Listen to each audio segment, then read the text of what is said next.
The Kola hole was an enigma. In fact, it still is an enigma. Most people don't fully understand how deep and large this hole is. For comparison, the Kola superdeep is higher than Mount Everest and Mount Fuji combined, deeper than the Mariana Trench, and it's even said to be larger than the asteroid that killed all the dinosaurs. Which begs the question, why were they digging that deep? And most importantly, why did they stop? The United States started Project Mohole in 1958 as a way to get a sample from the mantle of the Earth by drilling to the bottom of the ocean near Guadalupe Island, Mexico. They dug 183 meters into the seabed with funding from the National Science Foundation. But the project was put on hold by the U.S. House of Representatives in 1966 and later got canceled. But even by then, they had achieved some level of success and were being praised for it. The Soviets saw the advancements made by the US, and this spurred them to make their own. In 1970, the Soviets started drilling into the Earth in Murmansk, Russia. The drilling effort was led by the USSR's Interdepartmental Scientific Council for the Study of the Earth's Interior and Superdeep Drilling, which spent years preparing for the historic project. This project became widely known as the Kola Superdeep Borehole, and it was more successful than the American project, penetrating much deeper into the Earth and collecting samples that still wow scientists today. You see, Earth is like an onion. The layer we live on, where everything physical exists, is known as the crust. It is like the onion's skin, and each layer of the onion represents another layer of Earth, before we can finally get to the center, or the mantle. Below the crust is the more malleable mantle, making up nearly half of Earth's volume. And the Soviets, and even the Americans, wanted to get there, to know what made Earth tick. The Soviets' drilling rig was designed in a way that core samples could be taken along the whole length of the drill shaft. This gave researchers on the surface a close-up look at the Earth's makeup as the drill went deeper. Now, before the drilling started, geologists had come to a number of conclusions about what could be found in the Earth's deep crust, based on readings and seismic data. I wouldn't be surprised if some bets were made. But as people often find out when they go into the unknown, the Kola borehole showed that certainty from a distance isn't really certainty at all, as most scientific ideas or theories were disproved quickly and easily. When drilling began at the Kola superdeep borehole site in the 1970s, the first time there were no issues. Everything went smoothly. For example, the drill plowed through the granite rock effortlessly. But when drillers reached about 6.9 kilometers deep, the layers became more dense and more difficult to bore into. Because of this, the drill bits broke, and the team had to change the way they were drilling more than once. But this was just the start of their problem. As a consequence of malfunctioning equipment, several drill paths were drilled until a pretty vertical path was finally achieved. By the time you look at the various paths created, it started looking like a tree with multiple branches. But at least a path was found to keep going deeper. As the drill kept going, the Earth got hotter. But this was normal and expected. The scientists already expected and planned for a temperature difference up to about 3,000 meters. But as they dug deeper, the heat got worse, until it hit a whopping 180 degrees Celsius at about 12 kilometers below the surface. This blew the scientists' expectations out of the water. They were expecting the temperature to be about 100 degrees Celsius, so getting a reading of 180 was a big change. They also found that the rock was much more porous and permeable as they went past the first 4,000 meters.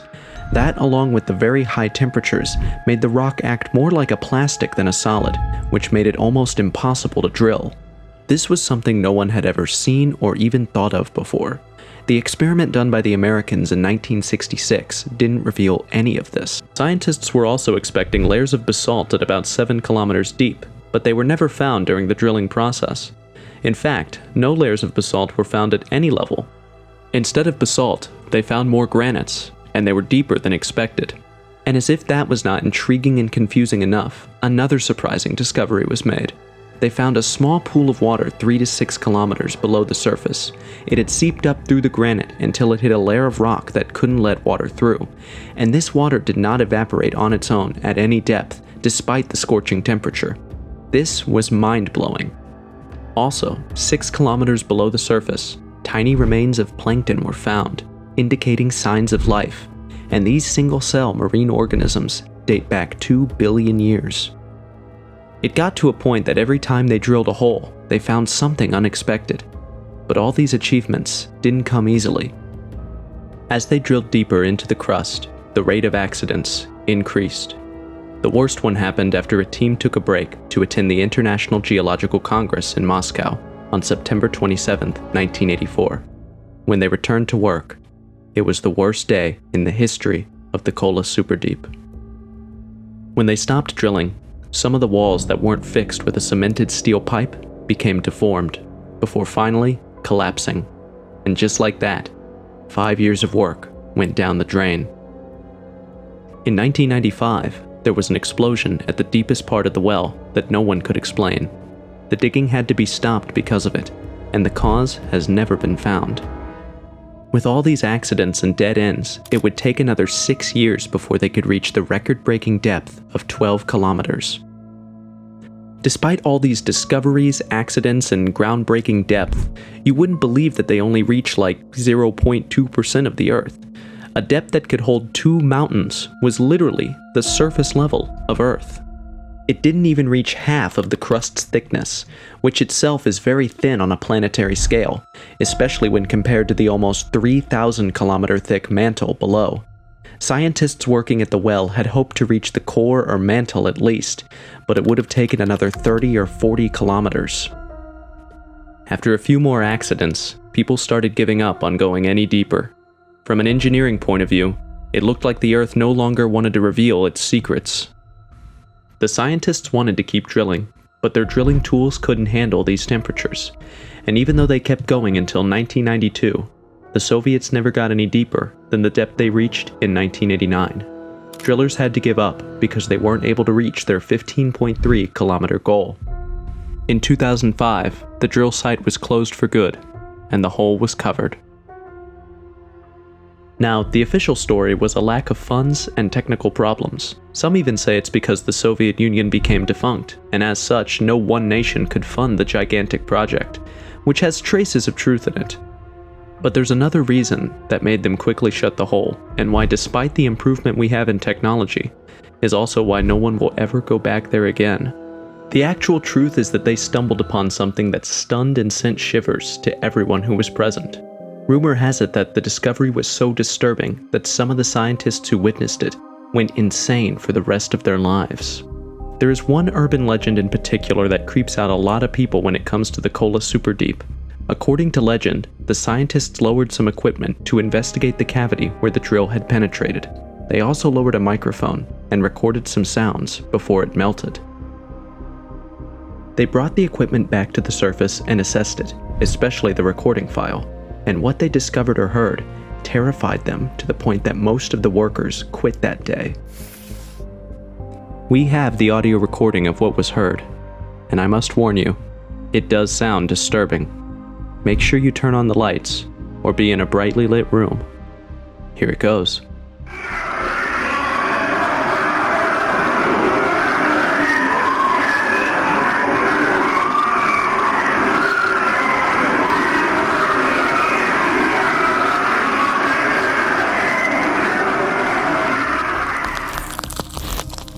That really was scary. It is believed that when the scientists were digging, they might have struck the one location every human is scared of: hell. And what you just heard were millions of burning souls screaming in agony. The high temperature that couldn't be explained at such depths, the sounds they heard, and so much more, which I'll get into later, all these when added together were showing the possibility that we might have mistakenly stumbled on a place we shouldn't. At once, a large number of scientists turned around and joined the fundamentalist movement. Some left the scene, and some, like I said earlier, became insane. There are many who are even certain that the reason the drilling stopped was not because of any superficial reason like lack of funding, but because of the devil himself. Later that evening, those who stayed due to trying to rationalize what they heard, and still being logical, would receive an even greater shock that shattered their logical reasoning. They saw a plume of luminous gas burst out of the borehole, and I kid you not, a shape of a gigantic winged demon unfolded, and the words, "I have conquered," in Russian, were seared into the flames, before disappearing. Adding a final bizarre touch, it was said that military medical staff administered a sedative to all those present, wiping out their short-term memory, and only a lucky few can still remember the events of that day. The story was allegedly first printed in 1990 by the Finnish newspaper Manastash, which was published by a group of Pentecostal Christians from Ellensburg, Finland. The incident was so intriguing that somehow the Trinity Broadcast Network, TBN, got a hold of the story. This Christian network runs a print newsletter and television broadcasts, and in late 1989, they published an article titled "Scientists Discover Hell" in both their print and broadcast editions. They also ran an expanded version of the story with the recently discovered detail of the demonic apparition emerging from the borehole. The story was picked up by other Christian periodicals, such as Praise the Lord in February 1990 and Midnight Cry in April of the same year, and from there, it became a hit. According to the Trinity Broadcast Network newsletter, the Finnish article had been given to them by a Texas evangelist, R.W. Schambach, who was a frequent guest on their network. Schambach claimed to have gotten the letter from Age Rendelin, a Norwegian man who had verified it, along with an article from a respected scientific journal in Finland. Rendelin informed the network that he had traveled to the United States a few weeks prior and had stumbled onto their Drilling to Hell program. He was so compelled by it that he wrote to the network. "Admittedly, I laughed when I heard your story. I told my friend that I didn't believe a word of it, and that Americans were really stupid to think that hell could actually be found in a hole in the earth. I can't even begin to express how shocked I was to see so many stories about this occurrence in the newspapers when I got back to Norway. I was instantly certain that, should there be a hell, I would definitely wind up there. I had a terrible terror that gripped me for 2 nights, during which I had dreams about burning and screaming, until I gave my life to God and trusted Him to keep it safe." Rendelin continued in the letter to urge the network to present the narrative without allowing skeptics to get in the way. He gave more details about the drilling and attached a copy and translation of what he said was an article from the biggest and most respected newspaper in Norway. According to Rendelin's translation of the text, government intimidation was used to prevent the scientists from informing the rest of the world about their discoveries. Then a new detail was added to the tale, which was based on eyewitness testimony given to Rendelin. Aside from the voice recordings, what really alarmed the Soviets that night was the appearance of a fountainhead of luminous gas shooting up from the drill site. Out of the midst of this glowing cloud pillar, a being with bat-like wings emerged, bearing the words, "I have conquered," in Russian, against the pitch-black Siberian sky. He noticed emergency staff moving around the neighborhood later that evening. He was informed by a familiar driver that they were instructed to put everyone under sedation with a drug that causes short-term memory loss.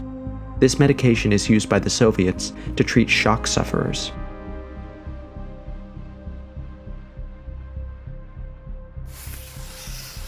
If this witness report is real, it means the reported event seen on blogs, YouTube videos, and basically everywhere on the internet was genuine.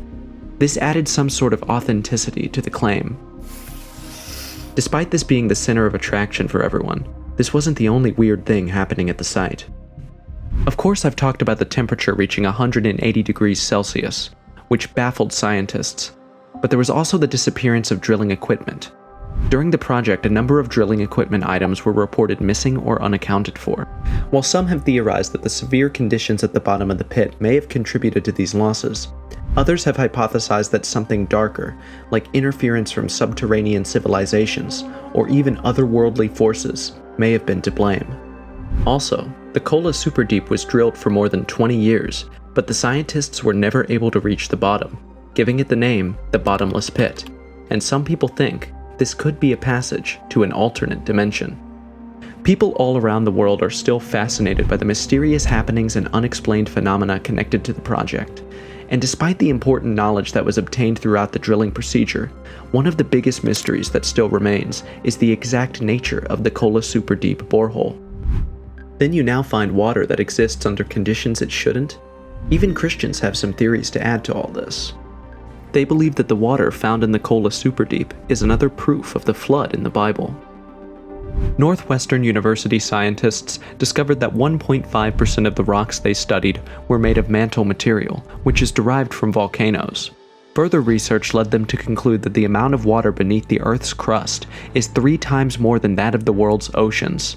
The pressure and temperature down there are quite high, which keeps the water liquid and forces it out of the porous rocks. In Genesis 7 verse 11, it says, "In the 600th year of Noah's life, in the 2nd month, on the 17th day of the month, on that day, all the fountains of the great deep burst forth, and the windows of the heavens were opened. The rain fell on the earth for 40 days and 40 nights. The key word in this verse is great deep burst forth. This tells us that along with the heavy rain, water also came from the earth, and not just from anywhere, but from deep inside it. And the Kola drilling did prove that water was found deep in the earth. For me, the scary part of this is that they literally only scratched the surface of the deep, so I can only imagine the depths, widths, and height of the waters that is below, or as the Bible calls it, in the great deep. One thing that comes to the mind of everyone watching this video: how true is all this? Did they really make contact with hell? What's real and what's not? For starters, everything I told you in this video is real. The scientists' equipment was missing, some got destroyed, and the temperatures were high enough to make that place considered a part of hell. And yes, a lot of unexplained things happen. It's all true. But what people forget is that it is normal when charting unexplored regions.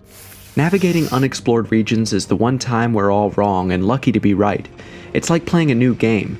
You don't know what to expect or how to fight, run, and all that, and if you decide to use previous gaming knowledge, there's a high chance you will fail woefully. For example, prior to the drilling, the Russian scientists had a preconceived notion of what was to be expected, but all these were theories until it was disproved by actual facts, and that's normal in the realm of science. But one theory in all of this was a lie, and nothing more but a story, and I'm pretty sure you know which one. The story of Well to Hell. First of all, the Finnish newspaper Manastash, which is quoted in nearly every account of the story, is real and is located in an area called Ellensburg. But the publication is a monthly publication of a group of Finnish Christians, rather than the theory of it being seen as a respected newspaper or scientific journal as we had all been informed. The drilling to hell narrative originated from a staff member's oral history, who had seen it as a major article in the daily newspaper Ellensburg, a daily publication published in Finland. It was, however, in a feature section featuring letters from readers who could write about nearly anything they wanted, basically a Wattpad section of the newspaper. I'm going somewhere with this, so stay with me. Further investigation, and the author was found, and through an interpreter, he said he couldn't confirm how true the story was, and saw the captivating story through a Christian newsletter published by a group of Finnish missionaries named Valtajat. Next was Valtajat, and the editor mentioned that the article appeared in their July 1989 edition. How did he find out about it? Well, he got it from a reader who said it was in a newsletter called Jewels of Jericho, which was issued by a California-based Jewish Christian organization. And that was the end of the Finnish trail, but not the end of the investigation. Remember the guy who wrote to TBN saying how he believes them and they shouldn't let skeptics keep the network from telling the truth? He was next to be investigated. Luckily, he was alive and living in Oslo, Norway. When he was contacted, he came out without a doubt in his mind to say everything in the story was false. This doesn't make sense. When he wrote the letter to TBN, he was certain it was real, giving his personal accounts as well as eyewitness accounts of what happened at the site. That's when he released a bombshell. Not only was the story false, but he also claimed that he was the one who made up the story. Auge Rendelin explained his reason for lying on such a massive scale. According to him, he had traveled to the US a few weeks prior and witnessed the host of a Christian television program telling the drilling to hell story with great enthusiasm. It was unbelievable to me that the hosts actually believed the story to be true, and that they would air it without seemingly doing any research. And that's when he came up with the idea to prove that not only was it easy to concoct lies, but that people, especially Americans, his words not mine, would believe anything. Rendelin wrote up the vivid tale of the bat-like monster and forwarded it to the television network after returning to Norway. He assumed they would adopt the story without any research to show their level of journalism. He even put his name, address, and phone number on his letter so they could have an easier time conducting an investigation, or at least fact-check their source. He also included a piece from Norway's largest and most reputable newspaper about the incident. The item, which he mistranslated, was actually about a construction inspector and appeared in his neighborhood newspaper. Additionally, Rendelin provided the name and phone number of a buddy who was a pastor in Southern California.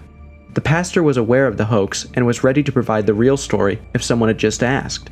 But as expected, the story was picked up by Trinity Broadcasting Network without getting in touch with either Rendelin or the California pastor, or even any form of research, and it was featured on radio, television, and in tons of newspapers. Nobody made an effort to do any research. And this is what sets Motech apart, by the way, from other channels, and why you should click the subscribe button. We do the research, provide both theories and critics' opinions, and let you draw your conclusions, or in some cases like this, show you the facts even if it shakes the very core of your belief system. Regretfully, TBN's probe came too late to stop the harm caused by a rumor that was extensively circulated across the Christian community. Now that the incident and his actions have come to light, Rendelin has made an official statement describing what happened and saying that it is all just a Christian urban legend with no facts. As for the audio we heard that gained millions of listens, turns out it's actually a layered and looped audio section from a horror movie. Most people think it's from the 1972 horror movie Barren Blood. Today we're going to be debunking the Sounds from Hell audio file that's been circulating around the web. The story originates supposedly in Siberia, where they were drilling and they get a few miles down, they hit a cavity, they lower a heat-resistant microphone down, and they hear horrible wailing sounds, supposedly to be the damned burning in torment. I'd like to start off by saying that I'm a Christian. I had a near-death experience in which I saw hell. I very much believe and know that hell is real. However, this story is not. The sound file is from a movie called Barren Blood. Let's give a listen to the Sounds from Hell audio file.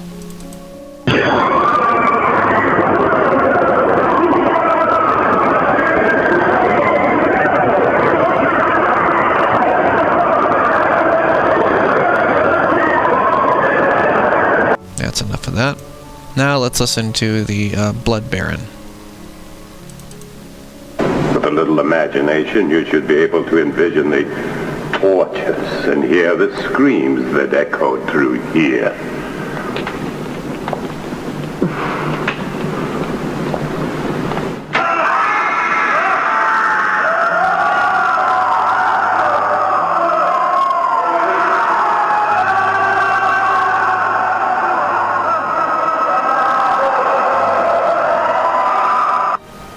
Those recorded screams in the Baron's day were real. 30 voices from Blood Baron sound like a few hundred.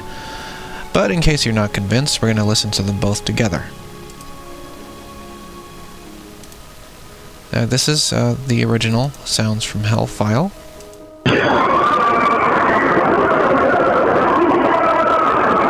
This is Blood Baron.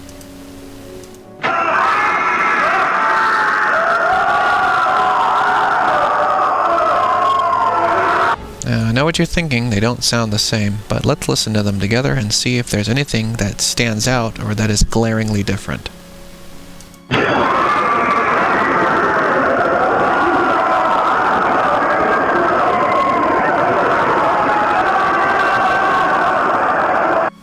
That analysis was done by a YouTube channel by the name JC Woods, and as we can see, everything matches. As much as I want this story to be true, I think we can all agree that the only real thing there is the fact that the Earth is really deep. Though all of this doesn't answer why they haven't revisited the site again for further research. But I guess Rendelin was right. People will believe in anything, no matter how outrageous it sounds.